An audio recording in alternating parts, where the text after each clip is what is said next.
오늘 하나님께서 우리에게 주시는 말씀은 다니엘서 1장 8절에서 16절까지의 말씀입니다. 제가 한 절, 여러분이 한 절 함께 교독하도록 하겠습니다. 제가 먼저 읽겠습니다. 다니엘은 뜻을 정하여 왕의 음식과 그가 마시는 포도주로 자기를 더럽히지 아니하리라 하고 자기를 더럽히지 아니하도록 환관장에게 구하니 하나님이 다니엘로 하여금 환관장에게 은혜와 긍휼을 얻게 하신지라. 환관장이 다니엘에게 이르되 내가 내 주 왕을 두려워하노라. 그가 너희 먹을 것과 너희 마실 것을 지정하셨거늘 너희의 얼굴이 초췌하여 같은 또래의 소년들만 못한 것을 그가 보게 할 것이 무엇이냐. 그렇게 되면 너희 때문에 내 머리가 왕 앞에서 위태롭게 되리라 하니라. 환관장이 다니엘과 하나냐와 미사엘과 아사랴를 감독하게 한 자에게 다니엘이 말하되 청하오니 당신의 종들을 열흘 동안 시험하여 채식을 주어 먹게 하고 물을 주어 마시게 한 후에 당신 앞에서 우리의 얼굴과 왕의 음식을 먹는 소년들의 얼굴을 비교하여 보아서 당신이 보는 대로 종들에게 행하소서 하매 그가 그들의 말을 따라 열흘 동안 시험하더라. 열흘 후에 그들의 얼굴이 더욱 아름답고 살이 더욱 윤택하여 왕의 음식을 먹은 다른 소년들보다 더 좋아 보인지라. 함께 읽겠습니다. 그리하여 감독하는 자가 그들에게 지정된 음식과 마실 포도주를 제하고 채식을 주니라. 아멘. 모두 자리에 앉으시겠습니다. 이제 담임 목사님 나오셔서 예언의 불꽃, 결단의 은혜라는 제목으로 말씀 전해 주시겠습니다. 할렐루야. 순전한 교회 주일 예배에 참여하신 여러분 모두를 주님의 이름으로 환영합니다. 인사 나누실까요? 사랑하고 축복합니다. 잘 오셨습니다. 잘 오셨습니다. 예. 원래 오늘 본문이 21절까지인데 준비하다 보니까 이 16절까지로 오늘 말씀을 좀 전하면 좋겠고 다음 주에 또 이어지는 말씀으로 함께 은혜를 나눴으면 좋겠다 해서 본문을 좀 줄였습니다. 오늘 말씀 가운데 역사하실 하나님 기대하면서 함께 머무는 시간 되면 좋겠습니다. 기도하고 말씀 전하겠습니다. 하나님, 하나님을 경외하고 하나님을 정말 두렵고 떨리는 마음으로 바라보며 이 말씀을 대하기를 원합니다. 항상 말씀은 많이 대한 말씀이라도 다시 보면 내게 또 다른 면으로 역사되고 다른 면으로 도전되고 다른 면으로 하나님께서 주시는 감동이 있는 줄 믿습니다. 오늘 우리가 참 많이 대한 이 본문 말씀이지만 이 말씀을 통해서 또 다시 내 마음을 두드리시는 주님의 그 두드림을 경험하는 시간 되게 역사하여 주시옵소서. 감사드리며 예수 그리스도 이름으로 기도합니다. 아멘. 이 서아시아 근동 지역의 패권국이 된 바벨론은 이 메소포타미아 지역의 중심에 자리 잡고 있었고 그게 이제 오늘날 이라크입니다.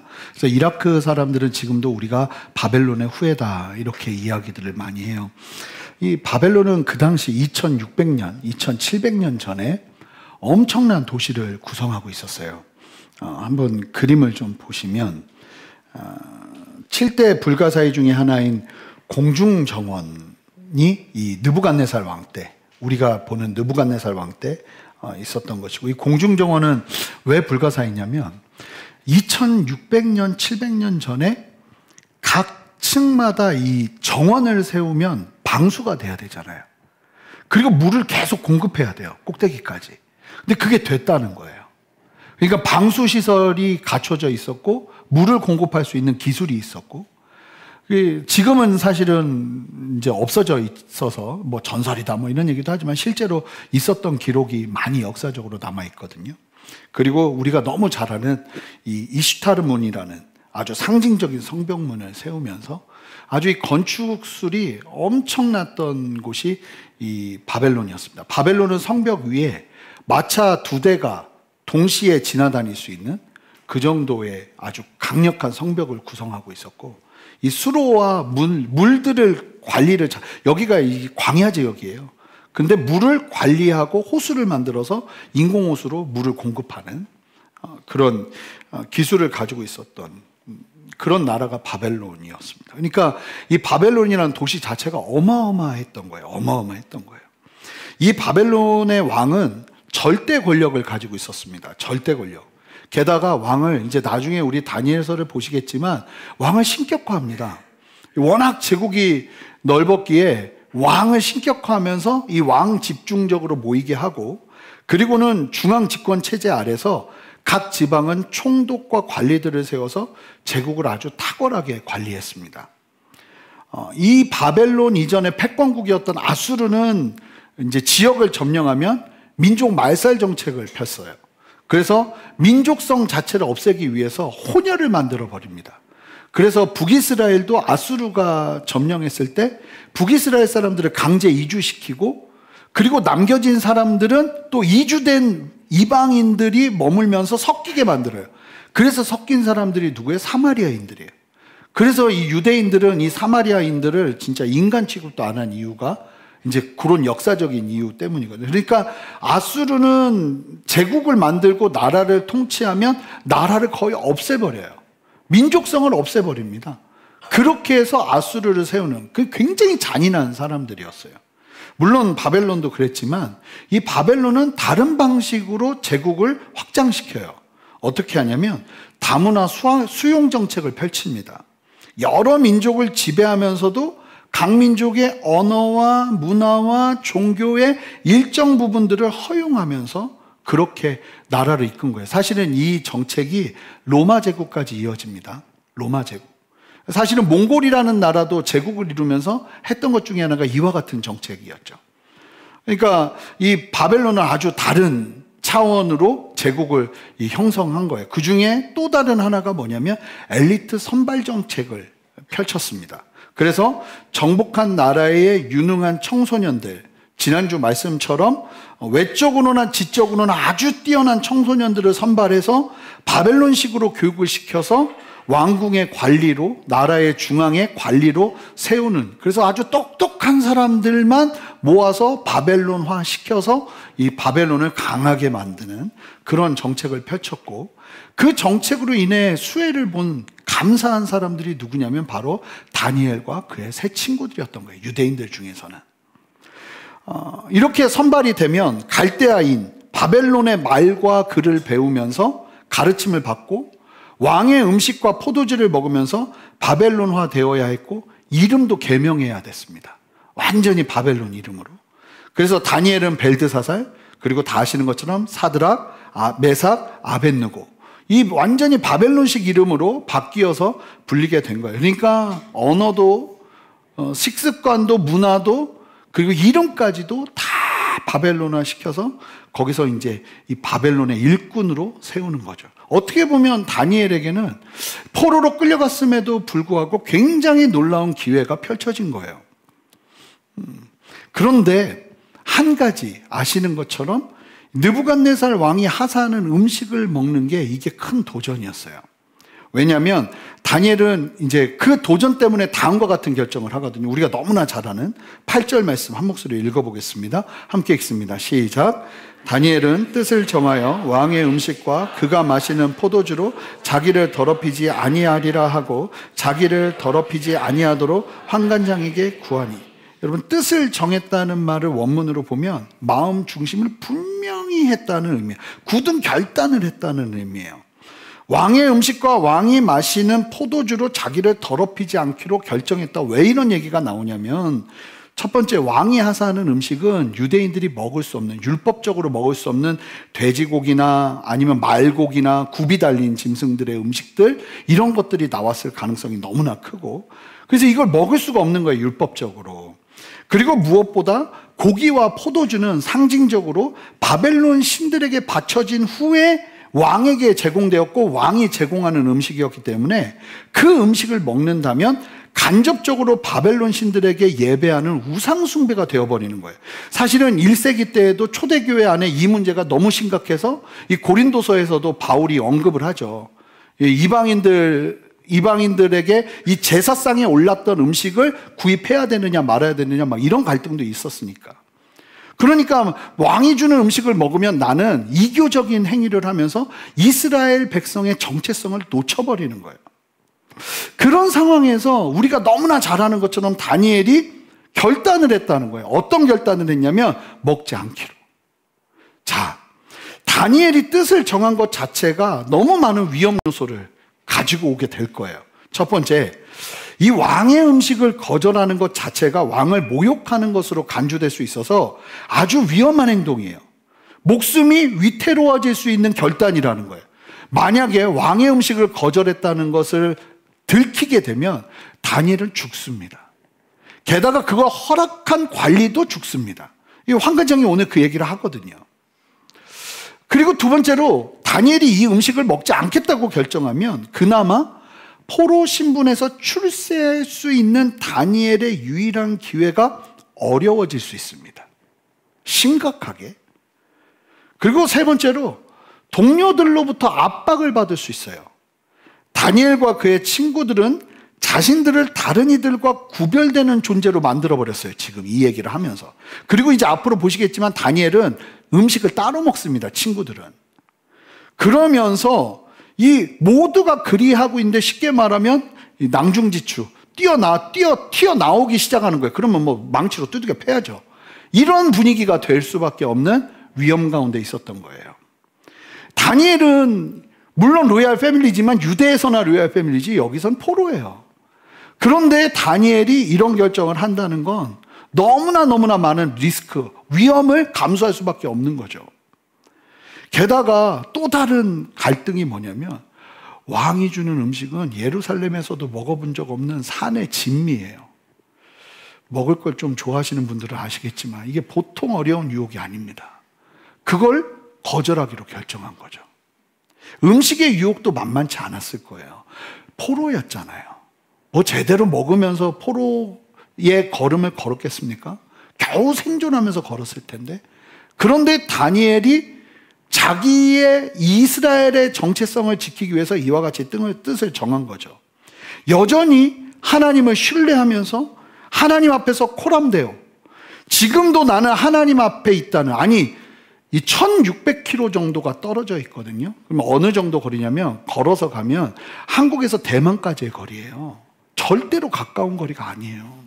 그렇게 떨어져 있는 거리에 와 있음에도 불구하고 지금 내 삶에 하나님이 함께하고 있다는 분명한 코람데오 정신, 나는 하나님 앞에 있다는 코람데오 정신을 가지고 바벨론 한가운데 선 거예요.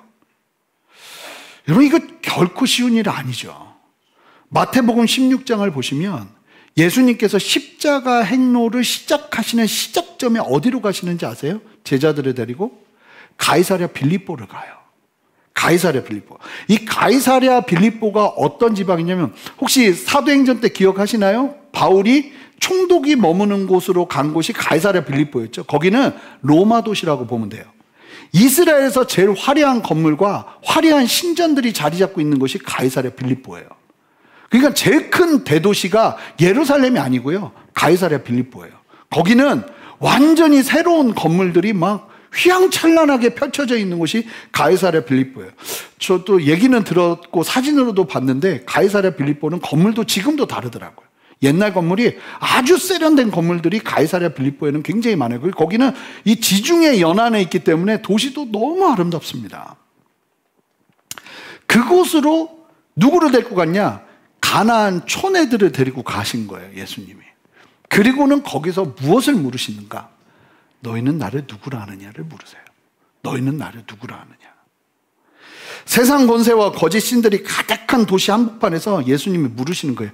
너희는 나를 누구라고 하냐. 이때 베드로가 위대한 고백을 하죠. 뭐라고 합니까? 주는 그리스도시요 살아계신 하나님의 아들입니다. 세상 권세 앞에서도 변함없는 정체성, 그 정체성을 가지기를 원하시면서 주님께서 질문하신 거예요. 그러면서 칭찬하시면서 내가 너의 그 고백 위에 교회를 세우겠다 말씀하시죠. 다니엘도 마찬가지예요. BC 460년경 그리스의 역사가 헤르도토스가 바벨론을 방문했어요. 이 다니엘 시대 다음이거든요. 근데 그 바벨론을 방문해보고 나서 그리스에도 굉장히 많은 큰 도시들이 있잖아요. 근데 바벨론 딱 가보더니 뭐라고 했냐면 그 장대함에 있어서 바벨론을 능가할 도시는 없다고 얘기했어요.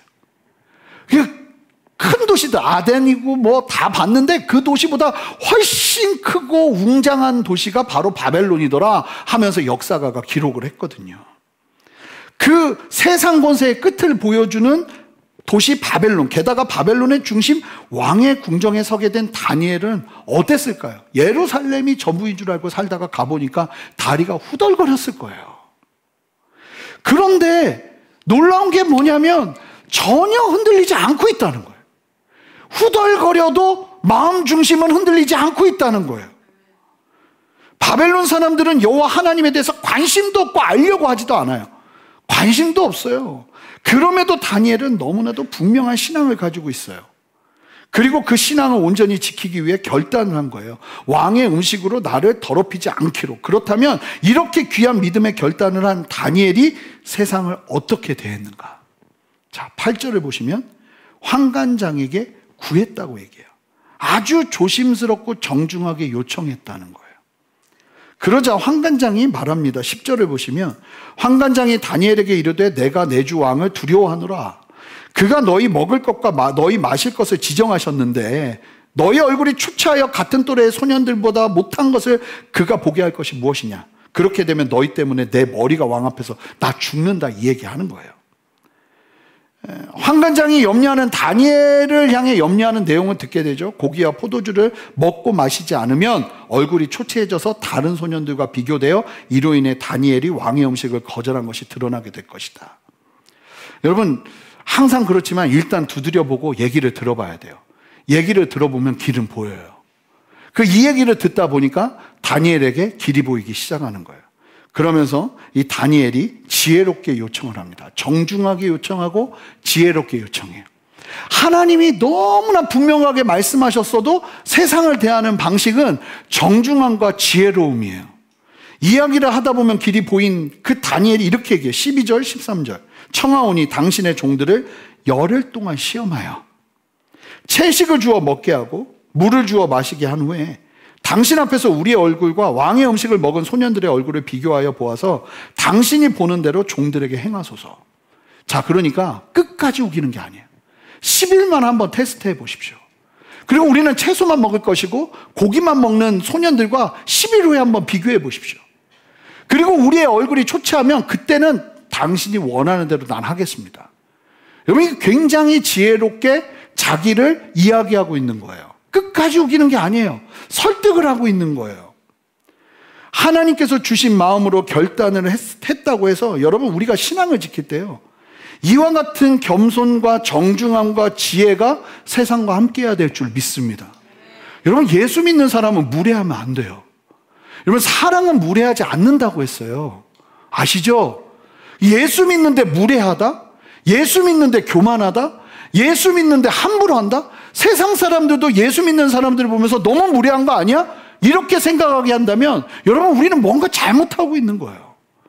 예수 믿는 사람들은 어떤 이유와 명분을 뒤로 하고라도 무례함으로 나가는 것이 아니라 정중함과 지혜함으로 세상을 대해야 될 줄 믿습니다. 하나님의 주신 마음으로 결단했다 해서 강압적으로 요구하고 있지 않아요. 나 하나님 마음 주셨으니까 이거 해야 됩니다, 이렇게 얘기하지 않는다는 거예요. 하나님 얘기는 사실은 꺼내지도 않아요. 지금 다니엘은 하나님 얘기는 꺼내지도 않아요. 세상을 대함에 있어서 겸손함과 정중함으로 지혜롭게 대하고 있어요. 여러분 우리는요 하나님의 이름을 너무 남발해요. 세상을 대할 때 하나님의 이름을 너무 함부로 사용해요. 여러분 그게 아니라는 거예요. 사실은 물론 우리는 예수 그리스도의 향기를 드러내야 되는 줄 믿습니다. 그러나 세상은 예수를 몰라요. 예수님에 대해서 관심도 없어요. 그런 세상을 대함에 있어서 저는 이 다니엘의 지혜가 우리에게도 필요하다고 믿습니다. 이 놀라운 믿음의 결단이 어떤 결과를 가져옵니까? 먼저는 여러분 보세요. 하나님 앞에서 뜻을 정하고 지혜롭고 겸손하게 자기의 뜻을 세상 가운데 두드리기 시작했어요. 거칠면 안 돼요. 거칠면. 지혜롭고 겸손하게 공손하게 세상을 향해서 두드렸어요. 제가 정말 억울한 일을 당했을 때 저에게 정말 조언해 주시는 한 분이 너무 중요한 얘기를 하셨어요. 목사님, 아무리 화가 나도 정중함을 놓치지 마세요. 아무리 화가 나도 그 이야기를 이야기하면서 명분이 아무리 높아도 정중함을 놓치지 마세요. 전 그거를 하나님이 저에게 주시는 말이라고 새겼어요.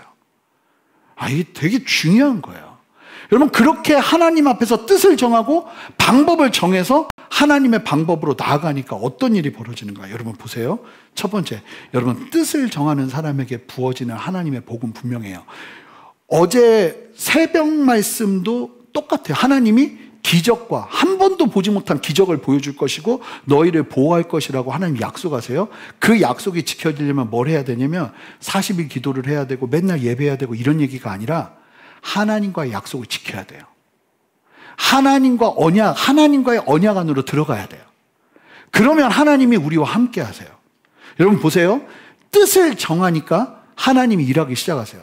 다니엘의 인생에 하나님이 일하기 시작하는 건 여기서부터예요. 물론 이전에 기록이 안 돼서 모를 수 있을지 모르지만 분명한 건 여기서부터예요. 자, 어떤 일이 벌어지는가? 9절 한 목소리로 읽습니다. 함께 읽습니다. 시작.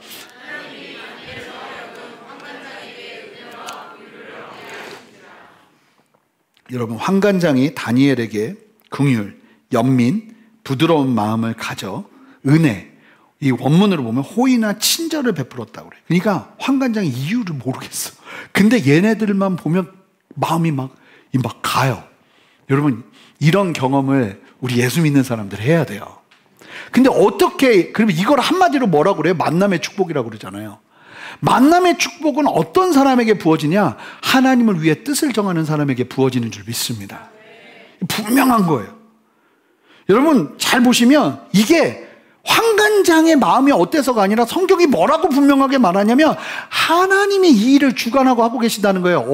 지난주에 우리가 봤던 아도나이 하나님, 그 하나님이 지금 이 상황 속에서도 일하고 계신다는 거예요. 그래서 하나님이 주권적으로 역사하셔서 세상에 믿지 않는 자들의 마음에도 역사하시면서 다니엘이 환관장의 은혜와 궁유를 얻게 되었다는 거예요. 여러분 이걸 뭐라고 말하는지 아세요? 신학적인 용어로 보편적 은혜라고 그래요. 보편적 은혜가 임하기 시작하는 거예요. 이게 뭐냐면 믿지 않는 사람에게 하나님이 간섭하기 시작하는 거예요. 예를 들면 내가 계약해야 되는데 막 도와줘야 되는 저 사람, 내가 막 뭔가를 해야 되는데 내 말을 들어줘야 되는 저 사람, 그런데 하나님이 희한하게 그 사람의 마음을 움직여주시는 역사가 일어나게 되는 거예요. 이 보편적인 은혜, 이 보편적인 은혜는 어디서부터 시작되는가? 하나님에게 분명하게 뜻을 정하는 그때부터 시작된다는 거예요. 할렐루야. 여러분, 하나님 안에서 거룩한 뜻을 정하여 나갈 때 보편적인 은혜가 임합니다. 만남의 축복, 관계의 축복을 경험하게 되는 거예요. 진리 안에서 뜻을 정할 때, 믿음의 결단을 할 때 임하는 하나님의 축복 중에 강력한 축복이 만남의 축복이에요. 여러분, 우리의 자녀들이 어린 시절부터 하나님을 위해 뜻을 정한다고 생각해 보세요. 나는 주일 예배는 포기하지 않을 거야.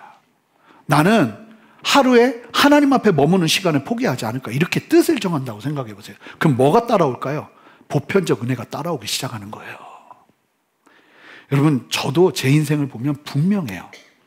이게 참 신기한 게 하나님 앞에서 제가 힘들고 어렵더라도 뜻을 정하고 결단하니까 여기에 바로 따라오는 게 만남의 축복이더라고요. 정말 놀라운 만남의 축복. 제가요, 개척할 때 뜻을 정했잖아요.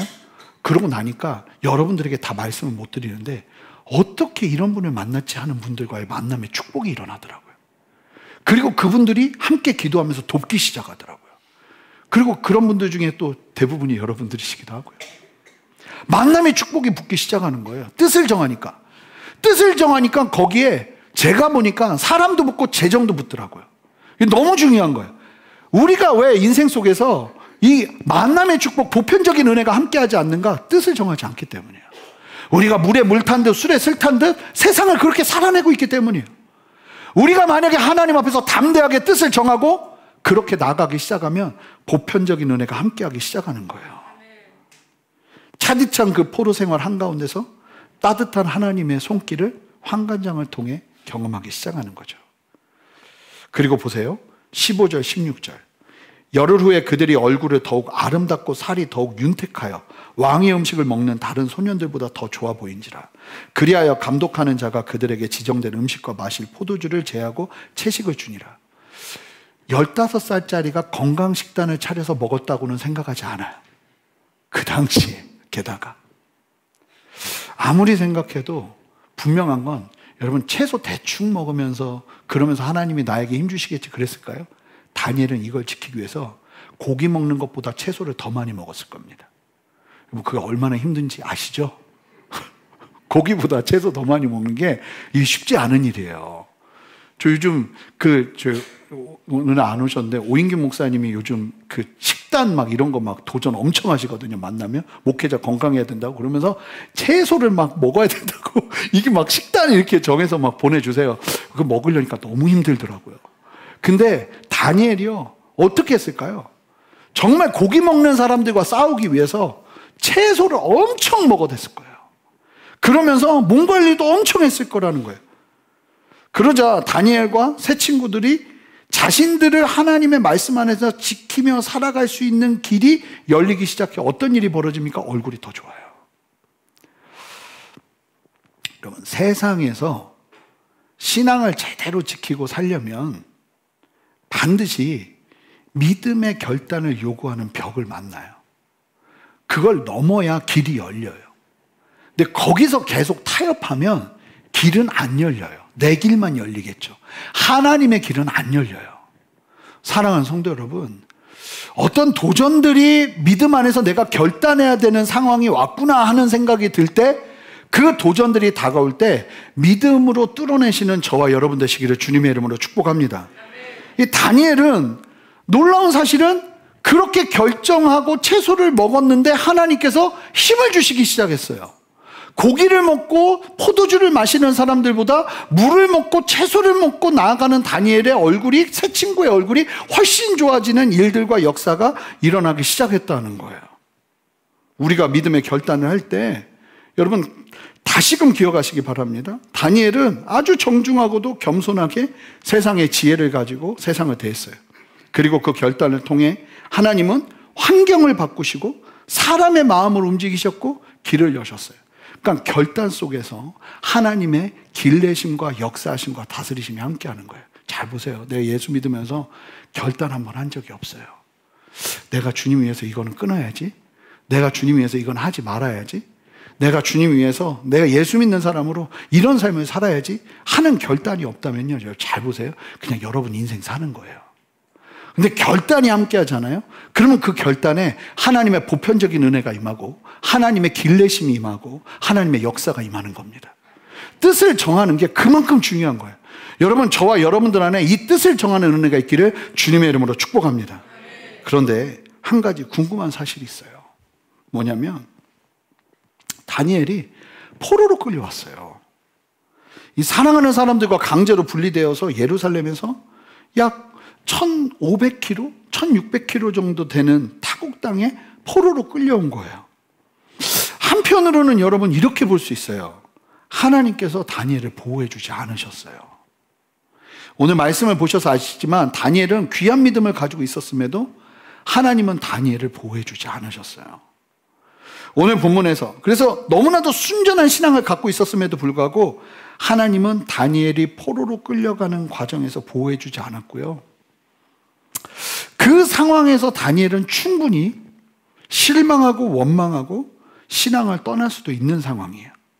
게다가 지금 이 상황은 내가 율법을 지키는지 지키지 않는지 쳐다보는 사람도 아무도 없어요. 아무도 몰라요. 내가 율법을 지키고 사는지. 아마 나를 기억할라나 모르겠어요. 고향 사람들은. 새로운 환경이 불순종의 유혹을 가져다 줄 수 있는 게 너무나 많았다는 거예요. 그런데 15살이에요. 15살. 근데 다니엘이 그 상황에서도 여전히 너무나 귀한 신앙을 붙잡고 있었고 지금도 나의 행위를 하나님께서 지켜보시고 마지막 날에 심판하실 것이라는 믿음 아래 그 다니엘은 최후 심판을 이야기해요. 나중에 그 신앙 아래 자기의 신앙을 분명히 두면서 하나님 앞에서 코람대 오르라고 있다는 거예요. 15살인데요. 지금 나라가 망했고 우리 집이 망했고 내 길이 망했어요. 나는 포로로 끌려왔어요. 나는 하나님을 사랑하고 있는데요. 그 일이 벌어진 상태에서도 다니엘의 믿음이 연약해지지 않았다는 거예요. 도대체 이해가 되지 않는 거예요. 저희가 보는 서신서에 의하면 남유다에서 믿는 사람들이 없었고 악인들이 횡행했고 하나님은 더 이상 남유다를 붙들 수 없어서 남유다가 멸망의 길로 간 것으로 알고 있었거든요. 그런데 이 다니엘이 뭐란 말이에요? 도대체 다니엘이 어떻게 15살인데 이런 믿음을 가지고 바벨론 땅 한가운데서 이런 정신 나간 짓을 하면서 신앙을 지키고 있냐 말이에요. 도대체 뭐가 다니엘을 이렇게 만든 걸까요? 다니엘 시대에 남유다에서 사역했던 선지자 2명 있습니다. 누군지 아세요? 예레미야와 하박국입니다. 예레미야와 하박국. 예레미야는요, 남유다의 멸망 전부터 바벨론에게 멸망될 거라고 애굽으로 가지 말라고 외치다가 사람들에게 구박과 천대와 멸시를 엄청나게 당한 사람이에요. 남유다 사람들이 이 예레미야가 나와서 예언하기 시작하면 너무나 듣기 싫어서 사람들이 막 예레미야를 집어 던지고 시궁창에 집어넣고 학대를 했어요. 백성들 자체도 막 들으면서 멸시와 천대를 예레미야에게 했고요. 심지어는 이게 정말 힘든 건데, 예레미야가 힘들어서 그런가 땀이 나네요. 동료 제사장과 선지자라 불리는 사람들조차도 예레미야를 굉장히 거절했습니다. 예레미야 15장 10절을 보시면 이런 얘기를 해요. 나 왜 태어났는지 모르겠다. 이 사역 한가운데 있는 사람이, 하나님의 뜻을 전하는 그 사역 한가운데 있는 사람이 이런 얘기를 해요. 내가 왜 태어났는지 모르겠다. 내 인생 저주받은 것 같다. 여러분, 이게 목회자가 이런 얘기하고 있는 거예요. 지금 열심히 사역하고 있는데 사역 한가운데서 나 왜 태어났는지 모르겠다. 내가 내 인생 자체가 저주받은 게 아닐까? 게다가 하나님께서요, 예레미야에게 이런 선지자는 거의 처음 있지 싶어요. 예레미야에게 뭐라고 말씀하셨는지 아세요? 정확하게 결혼하지 마 그랬어요. 그래가지고 너무나 외로운 사역을 해요. 결혼도 하지 않고 하나님이 결혼하지 말라고 그래서. 예레미야의 인생과 사역 전체는 거절, 핍박, 외로움, 무력감, 고난 속에서 하나님의 말씀을 전한 선지자가 예레미야였어요. 쉽게 말해 열매가 없었던 사람이죠. 하박국도 만만치 않아요.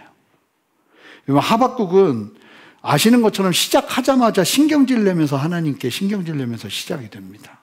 악인의 형통이 당연시되는 세상에서 하나님께 절규하는 선지자가 하박국 아닙니까?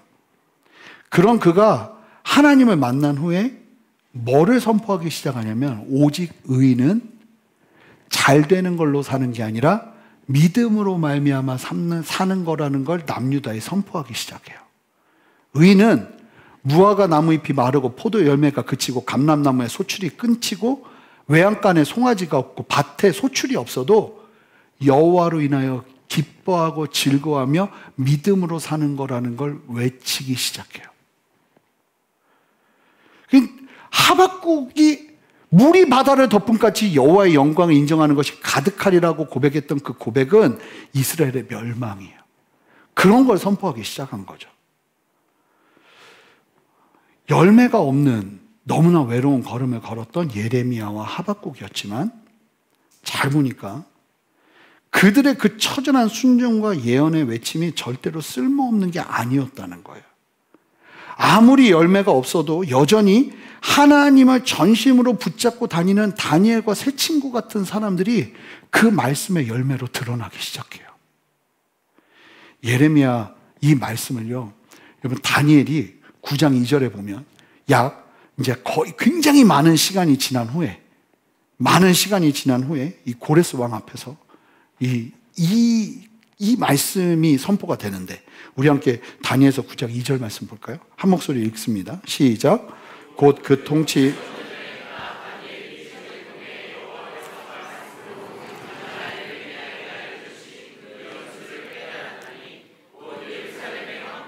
(70년) 만에 그치리라 하신. 다니엘이 고백하는 걸 보시면 예레미야 선지자 말을 깊이 묵상하고 있어요, 이미. 그러니까 예레미야와 하박국의 예언의 불꽃이 놀랍게도 이와 같이 다니엘과 같은 사람들이 결단할 수 있는 은혜의 열매로 이어졌다는 거예요. 여러분 잘 보세요. 노아의 외롭고 열매 없어 보이는 소진하기만 했던 방주 만드는 100년이 없었으면 인류는 생존하지 못했어요. 아브라함과 이삭과 야곱과 요셉에 이르는 약 200년간의 시간, 여전히 민족도 이루지 못하고 아웅다웅하면서 하나님 말씀 붙잡으면서 살아냈던 그 순종의 시간이 아니었으면 이스라엘이라는 민족도 절대로 나타나지 않아요. 예레미야와 하박국처럼 사실은 이러한 열매 없는 순종의 위대함을 보여주는 분은 누군지 아세요? 바로 예수님이셨어요. 여러분, 예수님 아시잖아요. 3년 반을 생명을 다하는 사역을 하셨지만 마지막에 남은 게 뭐냐면 배신한 제자들을 뒤로하고 걸으셔야 됐던 외로운 십자가밖에 없었어요. 그런데 여러분 아시잖아요. 그게 생명인 거예요. 사랑하는 성도 여러분, 저는 오늘 이 말씀을 통해서 가장 전하고 싶은 한 가지가 무엇이냐면 하나님을 위한 결단과 순종에는 후회가 없다는 거예요. 헛된 것이 없다는 거예요. 내가 하나님 안에서 수고하고 기도하고 간구했는데 내가 원하지 않는 결과가 나와요. 여러분, 그럴 때 우리는 심은 것으로 감사하며 하나님께서 행하실 일들을 기대하는 믿음의 시선을 절대로 놓치면 안 돼요. 믿음의 씨앗이 자랄 것을 믿음으로 바라보는 믿음의 시선이 필요하다는 거예요. 여러분, 우리는요 너무 쉽게 실망해요. 그러지 말아야 해요. 우리의 순종은 반드시 하나님의 나라의 필요를 채우는 줄 믿습니다. 여러분, 절대로 없어지지 않아요. 내가 나 아들을 위해서 기도했는데 왜 내 아들은 이렇게 세상에 드러내기 좀 부족한 것처럼 형편없지? 여러분, 그런 얘기 하지 마시라는 거예요. 여러분들이 정말 하나님의 마음을 가지고 기도했다면 하나님은 반드시 하나님의 열매를 맺으실 거예요. 지금 당장 뭐가 안 보여도 여러분, 예레미야와 하박국은 정말 처절하리 많지 눈앞에 친구조차도 없었던 사람들이에요. 그런데 그 걸음이 얼마나 위대했는지를 다니엘을 통해서 보게 되잖아요. 다니엘은 그냥 떡하니 나타난 사람이 아니에요. 예레미야의 눈물과 예레미야의 피땀과 예레미야의 하나님을 향한 절규의 열매였던 거예요. 보니까 그렇더라고요. 저는 목회자니까 목회자들을 많이 보잖아요. 목회자들 중에 아버지가 목회에서 너무 고생한 분들을 봐요. 자녀들이 달라요. 고생 엄청 했대요. 근데 내가 목회하면서 보면 이들은 달라. 다른 은혜가 있어요.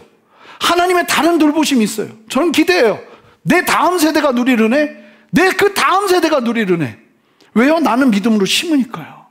내가 다 열매를 보지 못한다 할지라도 내가 하나님 앞에 기도하고 내가 하나님 앞에 순종하고 내가 하나님 앞에 나아간다면 어떤 경우는 예레미야 같은 경우가 있다는 거예요. 나는 열매를 못 봐요. 나는 아파요. 나는 힘들어요. 나는 괴로워요. 그러나 헛된 것은 없다는 거예요. 갈라디아서 6장 9절을 보면 보세요. 선을 행하면요 낙심할 일이 찾아와요. 낙심할 일이요. 진짜 신기한데요. 선을 행하면 우리를 격려하는 일이 찾아오는 게 아니고요 낙심하는 일이 찾아와요. 그래도 포기하지 않고 걸으면 때가 이르면 반드시 거두는 게 선이에요. 그게 뭐예요? 하나님을 따라 순종하는 거예요. 여러분, 왜 태어났나? 막 진짜 그런 고백. 저는 예레미야의 마음이 조금은 다가오거든요. 야, 오죽 저 사역자가 저런 말을 해? 얼마나 힘들었으면. 왜 태어났나? 난 저주받은 거 아닌가? 그런데 다니엘이 떡하니 나타나는 거예요. 15살짜리가 바벨론 한가운데서 목숨을 걸고 하나님의 뜻 가운데 타협하지 않고 하나님의 영광을 드러내는 하나님의 사람으로 다니엘이 나오기 시작하는 거예요. 성경에서는 나오지 않았어요. 그런데 시간이 지나고 나니까 그 열매들이 나와요. 여러분, 이런 열매는 아시죠? 사사기 시대부터 없었어요. 거의 없었어요. 여러분, 하나님 앞에서 어린 시절부터 믿음으로 똘똘 뭉쳐서 하나님 앞에 헌신하는 사람들 나타난 적이 없어요. 그런데 열매가 하나도 없음에도 불구하고 처절하게 순종하면서 하나님의 뜻을 이뤄낸 예레미야와 하박국 같은 사람들의 눈물과 헌신을 통해 다니엘이라는 사람이 나온 거예요. 여러분, 하나님 앞에서 결단하세요. 여러분, 절대로 우리 인생은 두 주인을 섬기며 갈 수 없어요. 여기는 아멘 크게 하셔야 돼요. 아멘. 두 주인을 섬기며 갈 수 없어요. 하나님의 편에 서서 걸으려면 반드시 결단의 시간이 나와요. 여러분, 그때 하나님을 의지해 보세요. 하나님을 붙잡아 보세요. 하나님의 말씀 가운데 순종해 보세요. 보편적 은혜가 함께하기 시작할 거예요. 하나님의 일하심과 길을 내심이 보이기 시작할 거예요. 여러분, 어설프게 계속 싸우면서 걷는 것보다 한 번 제대로 싸우고 평탄하게 걷는 게 훨씬 나아요. 아멘이죠? 어설프면 계속 고생해요. 이 적들이 계속 칩니다. 근데 한 번 그냥 제대로 싸워내면 그 다음부터 그냥 이 길은 더 이상 채소 먹었네, 고기 먹었네, 이 얘기는 다니엘에게 없어요. 다른 싸움이 있죠. 죄송해요. 다른 싸움이 있어요. 좀 이런 얘기 좀 안 했으면 좋겠어요, 하나님. 근데 다른 싸움이 있어요. 근데 그것도 마찬가지예요. 결단하면서 이겨내는 거지 타협하면서 이겨내는 게 아니라는 거예요. 예수님 안에서, 그래서 우리가 예수님이 오죽하면 우리 보고 이걸 기념하라고 하겠어요? 내가 찢긴 몸과 내가 흘린 피를 기억하면서 너희도 맨날 그거 먹고 마시면서 나와 같은 길 걸으라고. 오늘 우리 다시 주의 만찬할 텐데, 하나님, 내가 이 주의 만찬을 통해서 내 신앙이 결단하는 신앙이 되기를 원합니다. 열매가 없다고 해서 실망하고, 열매가 없다 해서 좌절하고, 내가 기도한 것과 다른 결과가 나타났다 해서 실망하고 소리를 지르고 그러는 것이 아니라 하나님의 살아계심을 여전히 신뢰하며, 아도나의 하나님을 신뢰하며 이 상황과 환경을 이겨내기를 원하오니 주여 나에게 믿음 더하여 주시옵소서. 그 마음으로 함께 나가는 저와 여러분 되시기를 주님의 이름으로 축복합니다. 하나님, 다시 주의 말씀을 대하고 주의 피와 주의 살을 대하며 주님 앞에 서기를 원합니다. 우리가 세상에 두 발을 담가는, 한 발과 하나님께 한 발과 양다리를 걸치고 살아가는 영역들이 정리되는 이 아침 되기를 원합니다. 하나님, 우리를 새롭게 하여 주시옵소서. 감사드리며 예수 그리스도 이름으로 기도합니다. 아멘. 세례를 받으신 분들만 주의 만찬에 참여할 수 있고요. 부끄러운 것 아니니 세례 신청하셔서 세례 받으시고 우리 함께 주의 만찬에 참여하겠습니다. 예수님께서 잡히시기 전날 밤 제자들과 이렇게 떡을 떼시며 축복하시며 제자들에게 말씀하셨어요. 이것은 너희를 위해 찢기는 나의 몸이니, 이 상징하는 이 떡을 바라보면서 나와 같이 그렇게 순종하는 삶 살라고. 우리가 함께 떡을 나눌 때 먼저 받아서 기도하는 마음으로 기도하시기 바래요. 주님, 내가 세상 한가운데서 결단하며, 아버지 하나님 주님처럼 아버지 가감하게 결단하며 하나님의 뜻 가운데 서기를 원하오니 함께하여 주시옵소서. 그 마음으로 기도하면서 분병하도록 하겠습니다.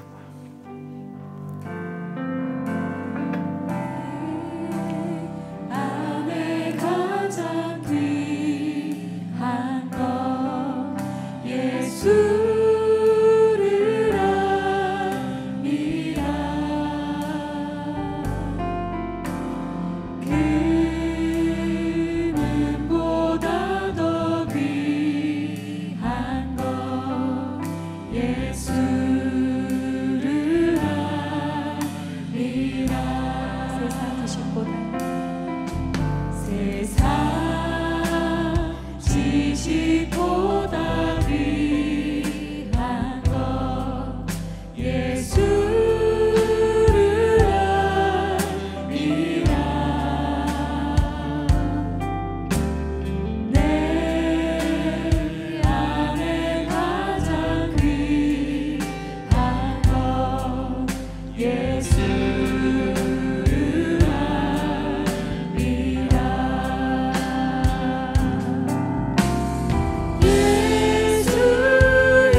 이 시간 기도하겠습니다. 주님, 우리를 위해 찢기신 예수 그리스도의 몸을 상징하는 이 빵을 대합니다.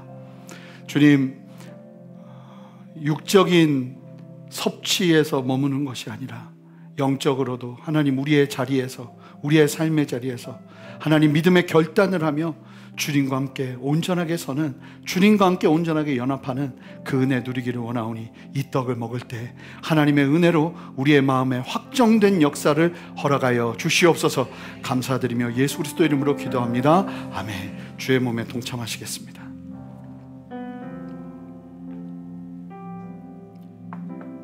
예수님은 또한 잡히시기 전날 떡을 나누신 후에 이와 같이 잔을 들어 제자들에게 보여주시며 축사하시며 말씀하셨어요. 이 잔은 너희를 위해 흘리는 나의 언약의 피를 상징하는 것이니 이 잔을 마실 때마다 나를 기념하라고. 다시 한번 예수 그리스도의 그 보혈의 은혜로 우리가 다시 한번 온전히 서는 그 은혜를 사모하면서 함께 분잔하도록 하겠습니다.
함께 주님 앞에 기도하며 나갑시다. 함께 기도할 때 하나님 잔을 가슴에 대고 하나님 나는 죽고 예수와 함께 사는 인생 가운데 믿음의 결단이 있어지기를 원합니다. 주저하지 않게 하시고 주님 따르는 길, 십자가의 길 붙잡을 수 있는 은혜를 나에게 허락하여 주시옵소서. 그것이 나의 살 길임을 깨닫게 하여 주시옵소서. 우리 함께 주님의 이름 한번 부르며 기도합니다. 주여 아멘. 주님이 역사하시는 주님을 찬양합니다.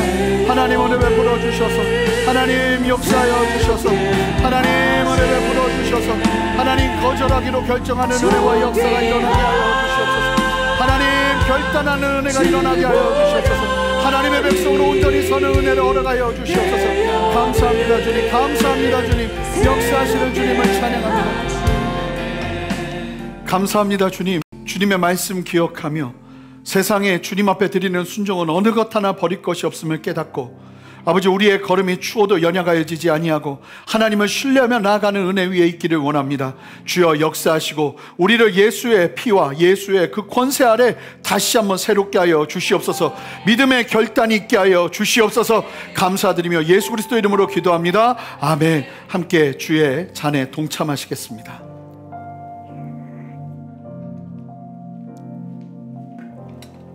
우리 다 같이 좀 일어서실까요?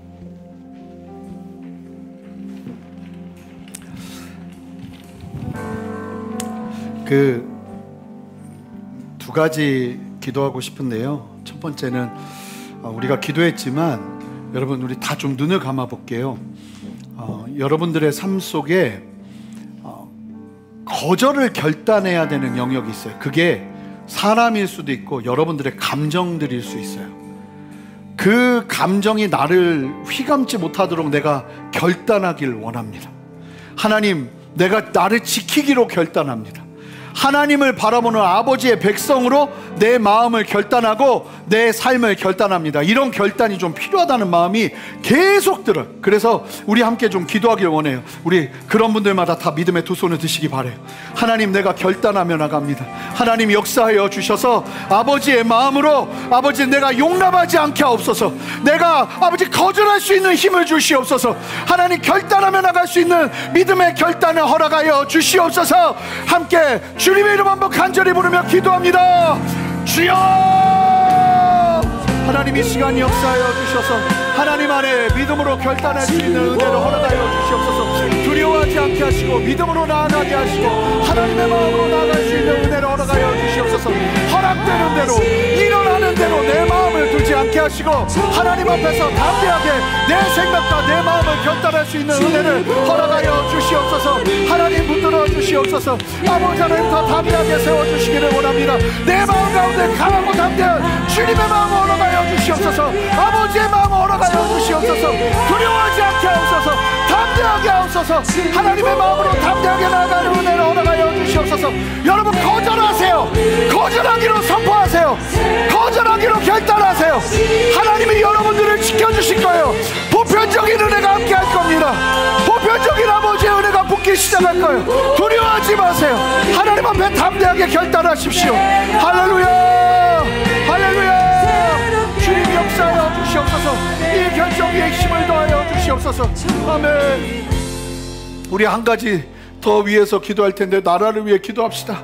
우리 다 같이 두 손을 들까요? 하나님, 이 나라 하나 되게 하여 주시고 이 나라의 분열된 아픔과 상처가 하나님 안에서 아버지를 온전하게 치유되기를 원하고, 이 나라가 하나님 나라를 지키고 아버지 하나님의 뜻을 지키는 길로 온전하게 서기를 원하오니 하나님, 이 나라 붙들어 주시옵소서. 나라를 향한 기도가 멈추지 않게 하여 주시고 이 나라에 나눠진 국열된 분열이, 아버지 국론이 분열된 이 현실을 하나님 안타깝게 여기시는 하나님, 하나 되게 하여 주시옵소서. 하나님으로 나아가게 하여 주시옵소서. 이 결단과 헌신을 위한 기도가 우리 안에도 멈추지 않게 하옵소서. 함께 주님의 이름 한번 부르며 기도합니다. 주여! 하나님이 역사하시는 주님의 찬양, 하나님 은혜를 불러주셔서 하나님이 나라 아버지의 뜻 가운데 온전히 설 수 있도록 주여 역사하여 주시옵소서. 하나님이 모든 것이 나의 죄임을 깨닫고 아버지 앞에 무릎 꿇고 엎드리는 역사를 허락하여 주시옵소서. 적이 아니라 사랑해야 될 존재임을 깨닫게 하시고 하나님의 마음으로 하나 될 수 있는 은혜를 허락하여 주시옵소서. 하나님, 이 나라 국위를 여겨주시옵소서. 하나님, 이 나라 국위를 여겨주시옵소서. 아버지 하나님, 어떤 분도 나라를 위한 기도는 땅에 떨어지지 않는 줄 믿사오니 아버지, 이 나라를 하나 되게 하시고 아버지 나눠진 마음들이 아버지 정리되게 하시고 아버지 은혜 위에 담대히 서는 역사를 허락하여 주시옵소서. 새 일을 행하시는 주님의 이름을 높여드리고 주님을 찬양하고, 할렐루야, 주님이 역사하시는 주님의 이름을 높여드리고 주님을 찬양하고, 할렐루야, 주님이 역사하시고 인도하시고 다스리시옵소서. 할렐루야, 주님이 역사하시고 다스리시옵소서. 아멘. 하나님, 다니엘은 포로로 끌려갔어도, 부모와 강제적으로 떨어지는 아픔과 고통을 겪었어도, 언어를 잃어버리고 이름을 잃어버리는 고통을 겪었어도 하나님을 향한 믿음을 잃지 아니하고 지금도 코람되어 하나님이 나를 지켜보심을 깨달으며 마음의 결단, 생명을 건 결단을 한 그 걸음을 우리가 믿음의 눈으로 바라봅니다. 주여 역사하여 주셔서 우리 모든 예배자들에게 그러한 믿음의 결단이 일어날 수 있는 은혜를 더하여 주시옵소서. 하나님의 마음 부어 주셔서 아버지 하나님의 뜻 안에서 흔들리지 않는 중심, 아버지 온전히 붙잡으며 주님 앞에 서는 역사 허락하여 주시옵소서. 그 결단 위에 보편적인 은혜가 임하고 하나님의 길내심이 임하고 하나님의 역사하심이 임하고 하나님의 다스리심이 임하는 줄 믿사오니 아버지 역사하여 주시옵소서. 감사드리며 예수 그리스도 이름으로 기도합니다. 아멘.